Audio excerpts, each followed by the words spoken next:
नमस्कार साथियों, स्वागत है आपका अपने चैनल नितेश पांडे में। जैसा कि अभी तक आपको चैनल पर शांति शिक्षा, हिंदी, सामाजिक विषय, विज्ञान, गणित की कक्षाएं दी जा रही हैं, उसी में शांति शिक्षा में आज आने वाले एग्ज़ाम में महत्वपूर्ण अति लघुत्तरीय प्रश्नों पर चर्चा की जाएगी। शांति शिक्षा की प्लेलिस्ट ऊपर आई बटन में आपको मिल जाएगी, वहां से आप शांति शिक्षा की सारी वीडियोस देख सकते हैं। यदि आप चैनल पर नए हो तो चैनल को सब्सक्राइब ज़रूर करें और यह वीडियो अपने कॉलेज और अपने सभी दोस्तों के साथ ज़रूर शेयर करें। आपका एक एक शेयर हमें मोटिवेट करता है अच्छी अच्छी वीडियो बनाने के लिए। तो साथियों, आज का टॉपिक शुरू करते हैं। पहला प्रश्न है, भ्रष्टाचार का अर्थ स्पष्ट कीजिए। बहुत से दोस्त साथी भ्रष्टाचार का मतलब जानते हैं करप्शन। करप्शन आपका नौकरशाही में हो सकता है, समाज में हो सकता है, आपके विद्यालय में हो सकता है, लगभग हर एक विभाग में हो सकता है। परंतु इसकी एक उचित परिभाषा देने के लिए मैं इसका एक उचित उत्तर देता हूँ। भ्रष्टाचार शब्द का प्रयोग बहुत ही विस्तृत अर्थों में किया जाता है। मोटे तौर पर इसमें राजनीतिक दल, नेताओं, मंत्रियों, नौकरशाहों द्वारा धन के बदले किया गया गोलमोल ऊंचे अधिकारियों द्वारा तोड़ मोड़ कर किया गया प्रबंधन ही भ्रष्टाचार कहलाता है।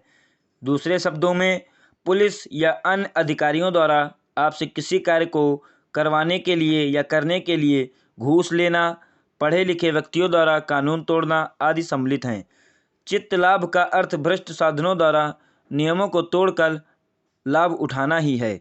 यदि आप किसी भी समस्या में हैं, अस्पताल में, पुलिस विभाग में, यदि आपको वहाँ पैसे देने पड़ते हैं तो यह भी एक भ्रष्टाचार का अंश है। यह सभी आपकी दैनिक लाइफ से रिलेटेड रहता है। अगला प्रश्न, योग शास्त्र के प्रणेता कौन हैं? यह प्रश्न बहुत ही ज़्यादा इम्पोर्टेंट है। आपकी परीक्षा में तो इम्पोर्टेंट है ही, उसके साथ आगामी टेट व सुपर टेट की परीक्षाओं में भी इस प्रकार के प्रश्न आपको देखने को मिलेंगे। इस योग शास्त्र के प्रणेता महर्षि पतंजलि जी हैं। अगला प्रश्न, अष्टांग योग में यम का क्या आशय है? अष्टांग योग में 8 योग बताए गए हैं, जिसमें से एक आपसे पूछा गया है, अष्टांग योग में यम का क्या अर्थ है? तो अष्टांग योग में यम का अर्थ है चित्त को धर्म में स्थित रखने का साधन। जो आपका चित्त है उसको धर्म में स्थिर रखने का साधन कहा गया है। अगला प्रश्न है, यम के कितने प्रकार हैं? यम मुख्यतः 5 प्रकार हैं: अहिंसा, सत्य, अस्तेय, ब्रह्मचर्य, अपरिग्रह। यह प्रश्न भी आपकी परीक्षा के दृष्टिकोण से बहुत महत्वपूर्ण है। यदि वीडियो आप केवल देख रहे हैं तो कृपया इसको लिखिए ज़रूर, क्योंकि यह सभी प्रश्न पिछली परीक्षाओं में पूछे गए हैं, इसीलिए आपके बीच यह सब हैं। तो कृपया साथ में रिटन नोट्स भी बनाते चलिए, जो आपके लिए आगे लाभकारी रहेंगे। अगला प्रश्न है, अनुच्छेद 23 में किस अधिकार का वर्णन है? जितने भी अब मैं आपको अनुच्छेद बताऊंगा यह सभी आपके लिए लघुत्तरीय, अति लघुत्तरीय, उसके साथ साथ आपके बहुविकल्पी में भी पूछे जा सकते हैं। तो कृपया इन सभी को लिखते चलिएगा। अनुच्छेद 23 में किस अधिकार का वर्णन किया गया है? अनुच्छेद 23 आपको बताता है किसी को दास बनाकर या दासता की स्थिति में नहीं रखा जाएगा। अनुच्छेद 23 में यही बताया गया है कि आप किसी को अपना दास नहीं बना सकते हैं। अगला प्रश्न, अनुच्छेद 22 में क्या वर्णित है? अनुच्छेद 22 में कहा गया है किसी को भी मनमाने तौर पर गिरफ्तार या नज़रबंद या निर्वासित नहीं किया जाएगा। अनुच्छेद 22 का आशय यही है, आप किसी को बंदी गिरफ्तार नहीं कर सकते हैं। अगला अनुच्छेद है, अनुच्छेद 325 में क्या वर्णित है? अनुच्छेद 325 आपको यही बताता है प्रत्येक व्यक्ति को अपने देश के शासन में भाग लेने का अधिकार है। जो व्यक्ति है, कोई भी व्यक्ति, आम आदमी अपने देश के शासन में भाग लेने का पूर्ण अधिकार रखता है। अनुच्छेद 42 में क्या वर्णित है? हर व्यक्ति को शिक्षा पाने का अधिकार है।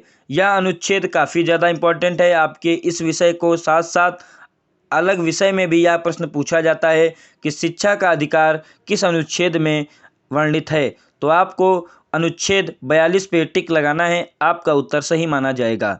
अगला प्रश्न है, धार्मिक अनेकता में एकता से क्या अभिप्राय है। यह प्रश्न भी काफ़ी ज़्यादा महत्वपूर्ण है।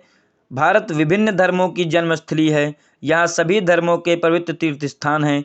धर्मों की अनेकता में एकता पूर्ण रूप से विद्यमान है। इसका कुछ स्पष्ट शब्दों में यह बोलूँगा मैं कि भारत में अनेक धर्म हैं, अनेक रीति रिवाज हैं, अनेक मंदिर हैं, कहीं गुरुद्वारा, कहीं मस्जिद है। तो यही अनेकता में एकता दिखाता है। अगला प्रश्न है, धार्मिक सहिष्णुता से क्या अभिप्राय है। भारतीय संस्कृति की महान विशेषता इसकी सहिष्णुता है।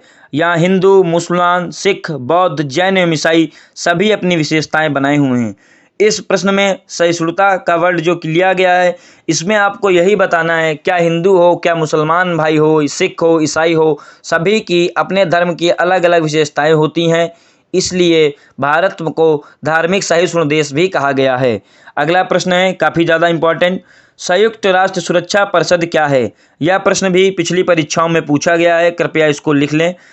इस संस्था का उत्तरदायित्व अंतर्राष्ट्रीय शांति एवं सुरक्षा बनाए रखना है। सुरक्षा परिषद अंतर्राष्ट्रीय विवादों को शांतिपूर्ण समाधान का प्रयास करती है। यह संस्था आपस में विवाद चल रहे दूसरे देशों से शांति बनाने का कार्य इसी संस्था के द्वारा किया जाता है।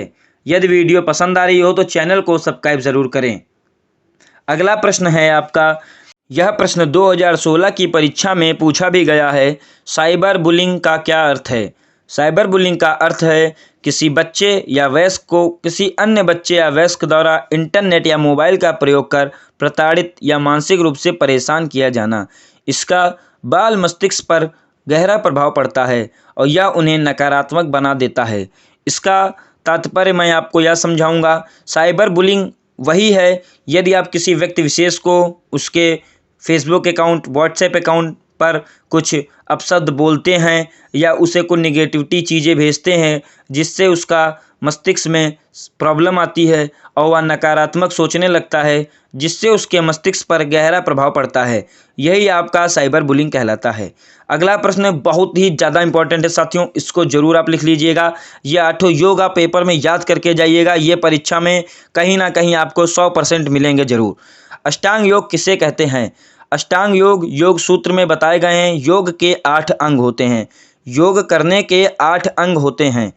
यम, नियम, आसन, प्राणायाम, प्रत्याहार, धारणा, ज्ञान, समाधि। ये 8 एक बार आप मेरे साथ दोहराइएगा। यम, नियम, आसन, प्राणायाम, प्रत्याहार, धारणा, ज्ञान, समाधि। कृपया साथियों इसको कॉपी पे लिख भी लीजिए। इनमें से प्रथम 5 यम, नियम, आसन, प्राणायाम, प्रत्याहार योग के बहिरंग बाहरी साधन हैं एवं अंतिम 3 धारणा, ध्यान, समाधि योग के आंतरिक साधन माने गए हैं। आपसे परीक्षा में यह भी पूछा जा सकता है कितने बाहरी साधक होते हैं, कितने आंतरिक साधन होते हैं। कृपया इसको नोट डाउन जरूर करिएगा। अब मैं बढ़ता हूँ अगले प्रश्न की तरफ। यदि वीडियो पसंद आ रही हो तो अपने साथियों के साथ शेयर जरूर कीजिएगा। अगला प्रश्न आपका स्क्रीन पे आ चुका है, इसे आप पढ़िए। व्यक्तित्व के 5 गुण कौन से हैं। यह आपने पिछली कक्षा बाल विकास में भी पढ़ा होगा। व्यक्तित्व के सबसे बड़े 5 गुण होते हैं। ओपननेस, खुलापन, आपके व्यवहार में आप खुले हैं कि नहीं, दूसरों से बोल पा रहे हैं कि नहीं। चैतन्यता, आप किसी भी चीज़ को जब धारण करने कहा जा रहा है तो आप कितना चैतन्य हैं। जैसे आप यूट्यूब की मेरी क्लास ले रहे हैं, इसमें आप कितना चैतन्य तरीके से बैठे हैं, कॉपी किताब लेकर बैठे हैं कि केवल ईयरफोन लगा के बैठे हैं। बहिर्मुखता, इसमें आपको कहा जाता है कि आपके अंदर बहिर्मुखी हैं कि आप नहीं, दूसरों से बोलने में आप एक्स्ट्रा वर्जन है आपके पास कि नहीं। अगला है सहमति जनता, आप दूसरों की बात स्वीकार करने के लिए सक्षम रहते हैं कि नहीं, कि केवल अपनी हाँ में हाँ करते हैं, दूसरा जब हाँ कह देता है तो ना कर देते हैं। यह गुण भी बहुत ज़्यादा महत्वपूर्ण है। अगला है स्नायु विकृति, यदि आप बैठे हैं तो आपके स्नायु तंत्र कार्य कर रहे हैं कि नहीं, कि केवल मन आपका जैसे मेरी वीडियो में है, तन कहीं और है, या तन आपका यहाँ है, केवल आप केवल बैठे हैं वीडियो के सामने और ध्यान आपका किसी पार्क में है। तो यह भी बहुत ज़्यादा इंपॉर्टेंट होता है। अगले प्रश्न पे आते हैं, हिंसा के कौन कौन से प्रकार हैं। हिंसा मैंने पिछली वीडियो में भी आपको बताया। मौखिक हिंसा, शारीरिक हिंसा, मनोवैज्ञानिक हिंसा, ढांचागत हिंसा, लोकप्रिय संस्कृत में अश्लीलता। यह सभी आपको हिंसा के रूप भी समझ में आ गए होंगे। अगले प्रश्न पे बढ़ते हैं, शांति शिक्षा में मूल्य का क्या तात्पर्य है। सामान्य रूप से मूल्य का तात्पर्य उसी से है, उन लक्ष्यों, विश्वासों, विचारों एवं सूक्ष्म तत्वों से है जो जीवन को सार्थक बनाने में सहयोग देते हैं। शांति शिक्षा में मूल्यों का विशेष महत्व दिया गया है। मूल्य आपकी वैल्यूज़ होती हैं, आप कैसे विश्वास करा रहे हैं लोगों पर, कैसे आपका आचरण है, कैसे आपका व्यवहार है। अंत में साथियों, यदि आपको किसी भी विषय पर वीडियो चाहिए हो तो आप कमेंट बॉक्स में ज़रूर लिखिए, आपको वीडियो उपलब्ध कराई जाएगी। धन्यवाद।